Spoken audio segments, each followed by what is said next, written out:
Buenos días a todos. El día de hoy les vamos a comentar sobre un tema muy lamentable que ocurrió en nuestro país. Estamos hablando del terrorismo en el Perú. Entre 1980 y 2000, nuestro país vivió una época de gran violencia, ejercida principalmente por Sendero Luminoso, un grupo armado formado en la ortodoxia marxista, leninista y maoísta, y el MRTA, una organización terrorista fundada en 1984. A principios de la década de 1960, se produjo una ruptura del comunismo internacional entre el Partido Comunista de la Unión Soviética y el Partido Comunista Chino. Esto originó que en 1964 el Partido Comunista Peruano se dividiera en dos, los moscovitas y los pequineses. De este último derivaría el Partido de Bandera Roja y por consiguiente Sendero Luminoso, cuyo líder sería Abimael Guzmán. ¿Qué factores exactos propiciaron el surgimiento del terrorismo en el Perú? Durante el siglo XX, los campesinos de la sierra sufrieron duras condiciones y sus derechos eran aplastados. Las tierras eran dominadas por hacendados y trabajadas por campesinos, quienes carecían de derechos y eran sometidos a la explotación. Estas penosas condiciones generaban propuestas en las campañas políticas para las elecciones que raras veces fueron cumplidas. Como lo señala Peter Claren, especialista en la historia geopolítica de América Latina del siglo XX, en las elecciones de 1945, el APRA le hizo promesas extravagantes para conseguir su voto, como la eliminación de los pagos de renta e incluso que le serían distribuidas las tierras de las haciendas. No obstante, acabada la campaña, el campesinado regresaba al olvido, sin ningún partido que representara sus intereses. Eran huérfanos políticos. Aunque la situación se alivió un poco cuando el general Velasco promulgó la reforma agraria en 1969, las diferencias persistieron entre Lima y los Andes. Por un lado Lima, donde los niveles de educación, desarrollo y salud crecían, y por el otro la sierra, donde los habitantes seguían en malas condiciones. Así, entre las causas estructurales de la aparición de Sendero Luminoso y el MRTA, tenemos a la falta de una cultura democrática y de políticas de desarrollo social, el centralismo, la exclusión social, la pobreza, la discriminación y el racismo. ¿Cómo te sentiste frente a la aparición de Sendero Luminoso? Terror. Tenía miedo. ¿Por qué tenías miedo? Porque a todo el mundo mataba. Era toque de queda y no podíamos salir. Acá en Lima, pero en la sierra lo mataba, todo lo que yo conocía. ¿Y tú cómo te enteraste de la aparición? Porque mis papás estaban ahí en la sierra y mis hermanitos. ¿Y qué hiciste para no salir perjudicada? Llamarle a mis papás, tenían que venir caminando hasta un hasta lejos para poder tomar carro, pero de ahí no podía tomar porque estaban atrapados. Y tenían que salir noche, escaparse, ¿no? ¿Consideras de que este grupo terrorista hizo algo bien por el Perú? No, todo ha sido malo, todo se destruye el pueblo. ¿Actuó bien para ti?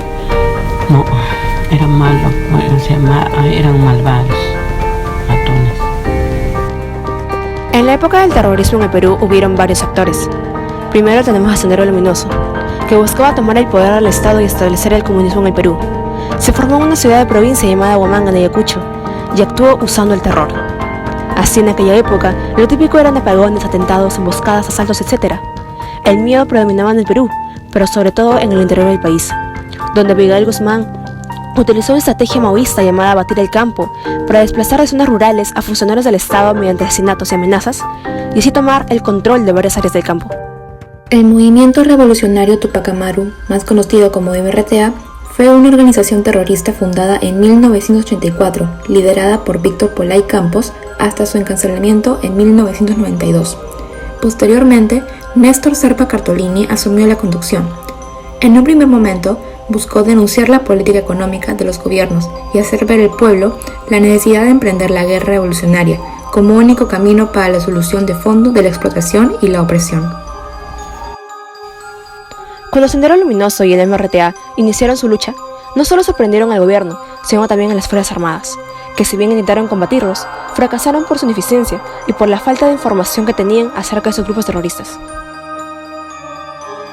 En cuanto al Estado, en 1980 Belaúnde ganó las elecciones y el error más grave que cometió fue creer que Sendero no era tan importante, minimizándolo y tardándose en decidir que las Fuerzas Armadas ingresaran para combatirlo.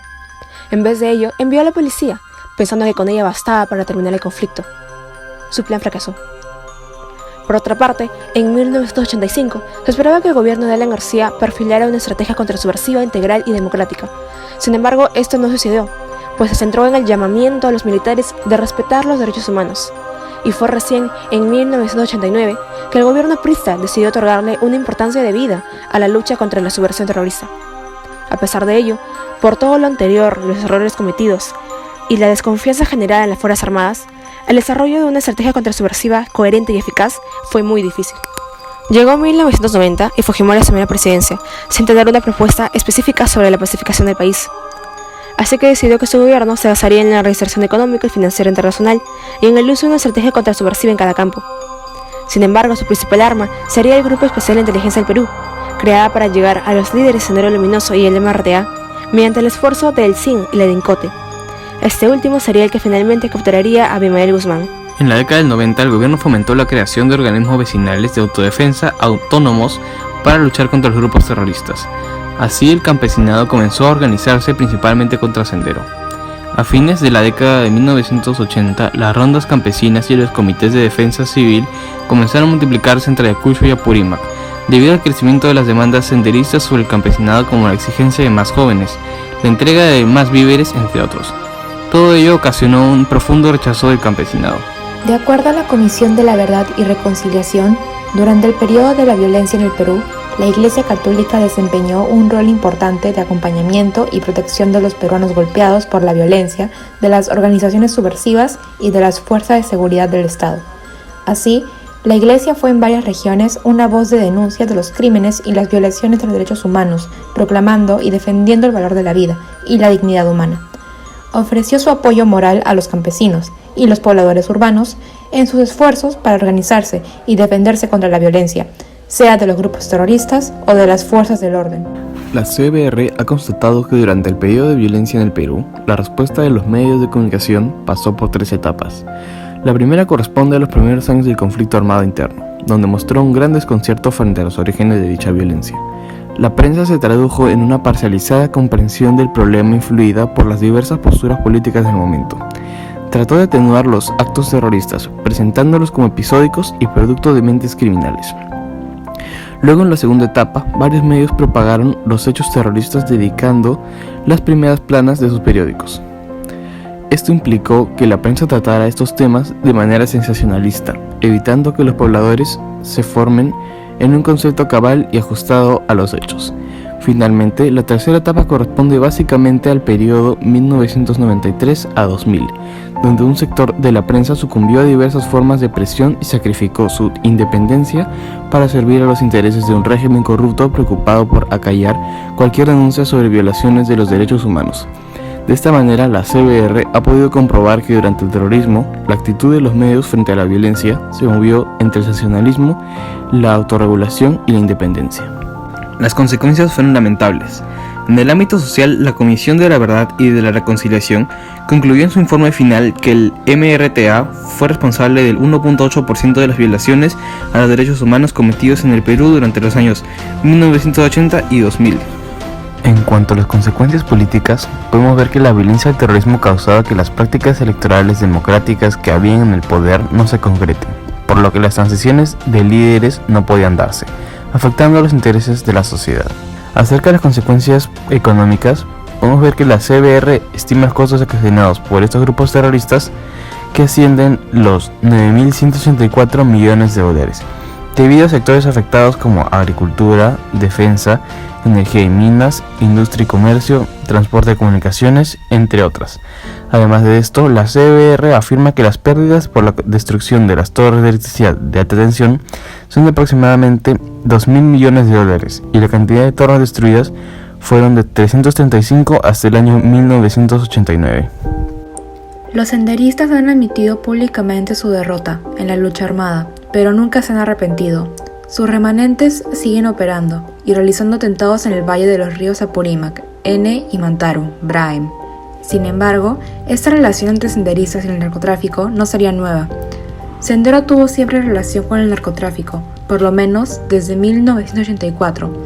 Si no hubieran tenido esa relación, jamás hubieran sobrevivido, comenta Yaranga en unos artículos.